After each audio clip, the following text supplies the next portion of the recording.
did. Right. But on the other side, you know, I have a 30-year-old son, Jonas, right?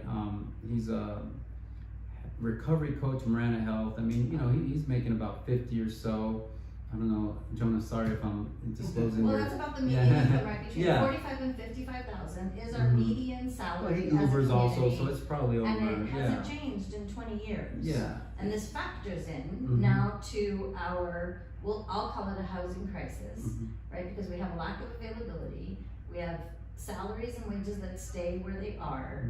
We have rising interest rates. Right? So all of that comes together. And so Jonas is struggling. Jonas, well, we're just trying to, you know, find him a place. And he's looking at some places. I mean, you know, he qualifies for about 230 and we're trying to find some places.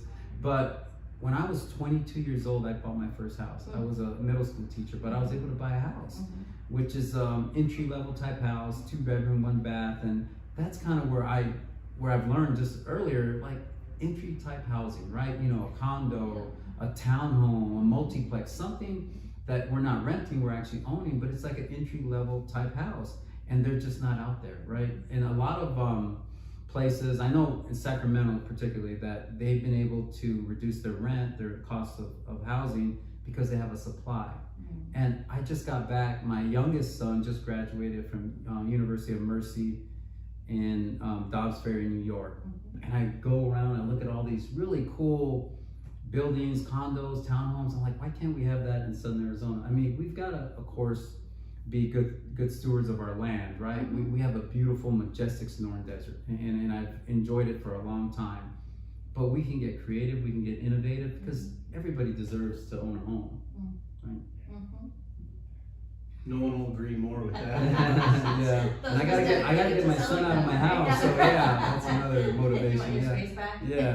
You touched on sustainability a little bit. Obviously, a big reason why a lot of us live here is the Sonoran Desert. So, share with us your perspective in balancing the need to create more housing supply and balancing with the protections of the Sonoran Desert. Yeah. So one of the things that I do in my free time is I listen on to the Board of Supervisors meetings, which go pretty long. But one of the things that, you know, people's concern are a lot of these zoning laws, right? And I don't know enough about them, and I'm gonna, of course, continue to educate myself on them.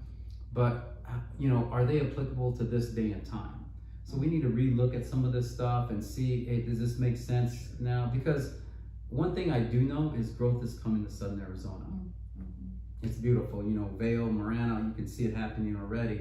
And we got to make sure we have the infrastructure, the housing, the supplies, the things that people are going to need, and do it in a strategic, planned way, not just letting it happen, right? So I think we need to continue to look at some of those zoning laws and codes that we have and things that we're doing and see if they're applicable to now. And if we need to adjust some things, you know, that's what's great about, you know, our constitutions, our Arizona, it's a living document. We can adjust things, right? So, but we have to go to the right people that this impacts, right? We've got to go to people that are around the situation.